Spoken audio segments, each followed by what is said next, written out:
बाजी, सबसे पहले आप ये बताइए कि प्रॉब्लम कहां पर है, मतलब दिक्कत कहां पर है। प्रधानमंत्री कह देते हैं कि भाई बढ़िया कानून है, मुसलमानों का फायदा होगा। होम मिनिस्टर कह देते हैं, राष्ट्रपति के हस्ताक्षर हो जाते हैं। मतलब कौन आपको और समझाए कि उसके बाद आप कहेंगे कि हाँ वाकई ये कानून फायदे में है मुसलमानों के। देखिए, सबसे पहले तो एक बात मैं और कहूंगी सबसे पहले कि 3 कृषि कानून भी लाए थे जिसको प्रधानमंत्री जी बोले थे किसानों के हित में है। नोटबंदी भी प्रधानमंत्री जी किए थे जिसको बोले थे पूरे देशवासियों के हित में है। और आपको पता होगा कि कोरोना के समय किस तरह लॉकडाउन कर दिया गया बिना कोई सूचना दिए, एक बैग, उसको भी बोले थे कोरोना खत्म हो जाएगा, देशवासियों के हित में है। तो क्या ये सारे काम देशवासियों के हित में हुआ? 2014 में, फिर से याद दिला दूं, 2014 में जब इलेक्शन कैंपेन में प्रधानमंत्री जी ने बोला था 15 लाख सभी के अकाउंट में आएंगे और उसके बाद से चुनाव खत्म होते सबसे पहले तो डेट ही गलत है 2015।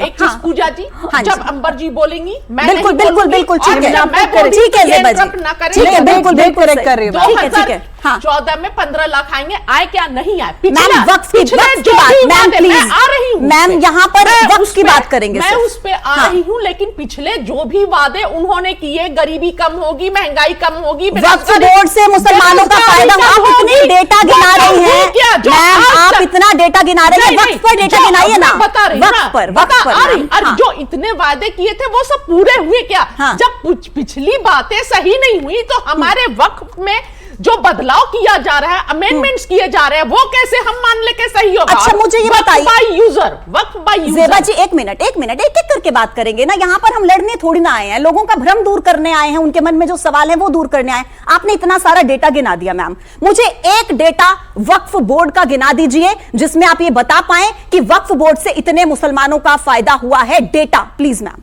वक्फ बोर्ड से बताइए। देखिए, फायदा अगर जरूरी था कुछ अमेंडमेंट्स, लेकिन पूरे डेटा मैम, डेटा मैम, मैं ये बोल रही हूँ पूरा सिस्टम को चेंज कर दीजिएगा। वक्फ बाय यूजर क्या जो सरकार लाई है उससे क्या भला हो जाएगा? वक्फ बाय यूजर जो 100 सालों से चले आ रहा है, और कितने 100 सालों पीछे से चले आ रहा है।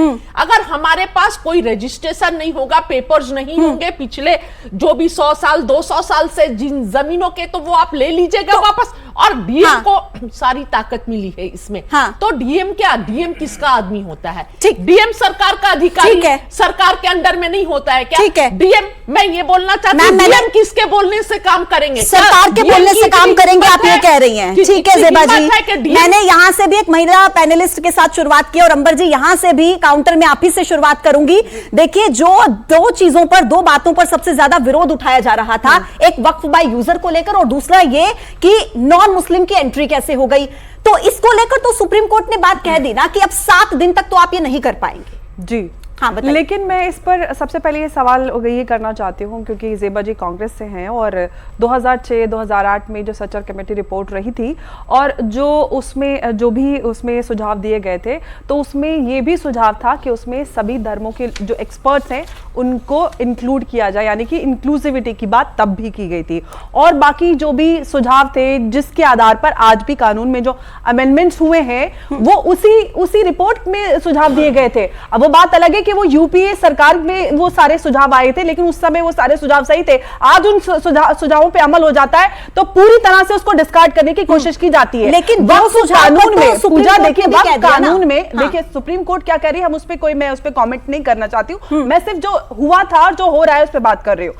जो सवाल ये है कि अमेंडमेंट पहली बार नहीं हुआ, 1995 में भी हुआ, 2013 में भी हुआ। उस समय हुआ अमेंडमेंट तो आपको पूरी तरह से स्वीकार है। आज अमेंडमेंट होता है तो आप कह रहे हैं कि पूरी तरह से ये असंवैधानिक है। अब सवाल आता है वक्फ बोर्ड और वक्फ में क्या कुछ हो रहा है, क्या कुछ नहीं हुआ। अगर वक्फ बाय यूजर पे भी जाते हैं, मुझे एक बात बताइए, देखिए एक-एक करके प्लीज अंबर जी, एक-एक करके लोगों के आप सवाल सवाल का जवाब देने के लिए आप मुझे बताइए कि सुप्रीम कोर्ट ने, मैंने फिर से मैं रिपीट कर रही हूं, वो 2 प्रोविजन जिसको लेकर सबसे ज्यादा विरोध हो रहा था उस पर तो सुप्रीम कोर्ट ने रोक लगा दी ना अभी के लिए, 7 दिन के लिए। तो उस वक्त पर कोई जवाब क्यों नहीं दे पाए सॉलिसिटर जनरल?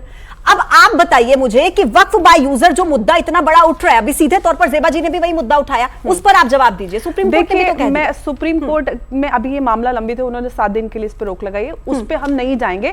लेकिन अगर इस मुद्दे को हम इन जनरल इस पे बात करें, वक्फ बाय यूजर कोई भी जो वक्फ प्रॉपर्टीज होती हैं उनका वक्फ नामा होता है, उसका डिक्लेरेशन होता है। मेरे परिवार में मेरे ग्रेट ग्रैंडफादर ने वक्फ की थी हजारों एकड़ जमीन, उसके पेपर्स आज भी हमारे पास है। ऐसा तो नहीं है 100 साल पहले, वो 100 साल पहले से भी ज्यादा पेपर है, तो आज भी हमारे पास है। बिल्कुल वो जमीनों के पेपर अगर आपके पास भी नहीं है तो सरकार के जो भी भूलेख होता है उस पे सारी चीजें अपडेटेड होती है। तो ये कौन सी बात है कि 100 साल पहले के पेपर नहीं है? ये सारे आप इस तरह के भ्रम फैलाते हैं सीएनआरसी के नाम पर भी। इस बार भी वही पैटर्न रिपीट किया जा रहा है। जब नाजिम खान जी लोगों को भड़काकर नाजिम खान जी राजनीति करने की कोशिश, नाजिम खान जी सीएनआरसी के समय क्या कहा था? दस्तावेज नहीं दिखाएंगे, और अब कह रहे हैं कि दस्तावेज है नहीं। अरे भाई, रामलला को भी अपनी मौजूदगी के दस्तावेज आपने दिखाने के लिए कहा था ना, दिखाने पड़े थे ना कोर्ट में, आप क्यों दस्तावेज नहीं दिखाएंगे सर?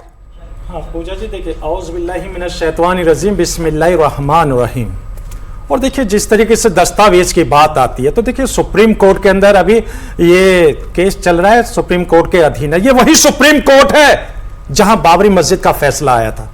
ये वही सुप्रीम कोर्ट है जहां बाबरी मस्जिद का फैसला आने के बाद हम सब जो अमन पसंद थे, जो संविधान को मानते थे, हम लोगों ने स्वीकार करा क्योंकि सुप्रीम कोर्ट का फैसला आया था। अब ये भी केस जो चल रहा है सुप्रीम कोर्ट के अधीन है। सुप्रीम कोर्ट की बात पर कोई टिप्पणी नहीं करते हुए अब मैं बात आ जाता हूं यहां पर। अभी हमारी ज़ेबा जी बड़ी काबिले तारीफ बात उन्होंने कही थी, 100 साल की बात करी थी। हाजी नाजिम खान 400 साल पुरानी बात करता है। हाजी नाजिम खान ये बात करता है कि हमारे अपने कब्रिस्तान है, उनके कब्रिस्तान के रजिस्ट्रेशन नहीं है। क्या हाजी नाजिम खान अगर इस दुनिया से फानी हो जाता है तो भारत की उस सरजमीन पे क्या हाजी नाजिम खान की मैयत को रोक दिया जाएगा ये कि भाई इस कब्रिस्तान का रजिस्ट्रेशन? अरे सुन लीजिए अंबर जी, अंबर जी सुन लीजिए, झूठ फैला रहे हैं, झूठ फैला रहे हैं। मैम एक एक करके आपको सुनना पड़ेगा।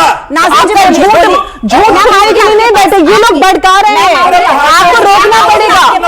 पूरे देश में हिंसा भड़क रही है उनके झूठों की वजह से। नहीं नहीं ऐसे नहीं चलेगा। नहीं ज़ेबा जी नहीं, आप कह रही थी ना एक एक करके बोलेंगे, मैं रोक रही हूँ ना उनको।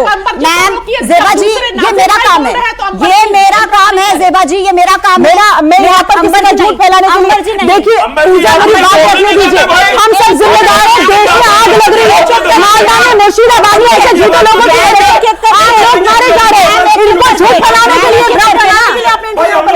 सर नाजिम जी, अच्छा आप दोनों मेरी एक बात सुनिए प्लीज, ऐसे नहीं अंबर जी, एक मिनट अंबर जी, आप एक मिनट, आप एंकर की बात सुनेंगे ना खड़े होकर। अंबर जी असली देश में अंबर जी आप ऐसे नहीं चलेगा। अरे जोर से चिल्लाने से क्या बात साबित कर देंगे क्या? कब्रिस्तान अंबर जी ओवैसी की लाइन अंबर जी कर रहे, जो हैदराबाद में आग लगा रहे, मुर्शिदाबाद में आग लगा रहे। आप पूरे देश में भड़काना चाहते हो, आपके अलावा भी और लोग हैं यहाँ पर। मैं यहाँ पर किसी का झूठ फैलाने के लिए नहीं लगी। तो ठीक है ना, आपकी बात आएगी, आपकी जिम्मेदारी है कि झूठ ना फैलाएं। बिल्कुल मेरी जिम्मेदारी है, और मेरी जिम्मेदारी है कि मैं एक एक पैनलिस्ट को मौका दूं, सिर्फ एक को मौका नहीं दे सकती हूँ मैं बिल्कुल अपने आप भी बीच में नहीं बोलेंगे, भड़काने वाली बात ना करें। हम यहाँ पर बात करें, मैं दर्शकों को बता दूं कि ये जो लोग झूठ, एक मिनट ना मैम, आप एंकर को भी नहीं बोलने देंगी, आप पैनलिस्ट को भी नहीं बोलने देंगी, क्या मतलब ऐसे लोगों का भ्रम कैसे टूटेगा? मैं आपने नहीं बोला था, मैं क्यों, मैं उनको मौका दे रही हूँ ना बात करने का। देखिए ना, हम ना बोले, हम आपकी आवाज को दबाना। नाजिम जी मैम बस हो गया मैम, हो गया मैम, हो गया मैम, बस मैम एक एक करके बात रखेंगे अपनी, तभी सभी को समझ आएगी। यहां पर हम कोई सब्जी मंडी चलाने नहीं बैठे हैं, हम यहां पर बात करें वक्फ कानून की को लेकर महापंचायत चल रही है, लोगों को समझ में आए उसकी बात करें। ऐसे चिल्लम चिल्ली करने से क्या हो जाएगा? जोर से बोलने से आपकी बात सच्ची हो जाएगी क्या? हाँ पूजा जी देखिए, हाँ बताइए। हाँ, देखिए अभी बात आती है कि गरीब मुसलमानों को लेकर उनके बड़े फायदे की बात होती है, तो मैं कहता हूं क्या भारत के अंदर गरीब मुसलमान है? क्या मेरे गरीब हिंदू भाई नहीं है?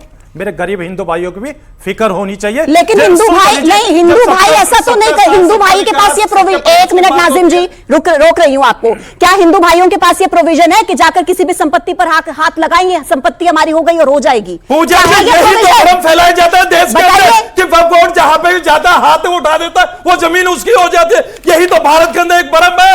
जो फैलाया जाता है, ये इस तरीके से भ्रम नहीं फैलाया जाता। नहीं है, मेरे बाप दादाओं की मिल्कियत आप ये पेपर्स देखिए, आप ये पेपर्स देखिए, आप झूठ नहीं बोलेंगे, आप न्यूज़ 18 के मंच पर झूठ नहीं बोलेंगे। आप, मेरे पास पेपर्स हैं सर, पेपर्स है मेरे पास, मैं आपको गिनवाऊं क्या? कहां कहां पर संपत्ति को कहा गया कि ये हमारी संपत्ति हो गई उनकी संपत्ति। आपसे रजिस्ट्रेशन मांग रहे हैं ना, आपसे पेपर्स मांग रहे हैं ना, आप क्यों पेपर्स नहीं देंगे? और आप बताइए गाजी जी, ठीक है सर,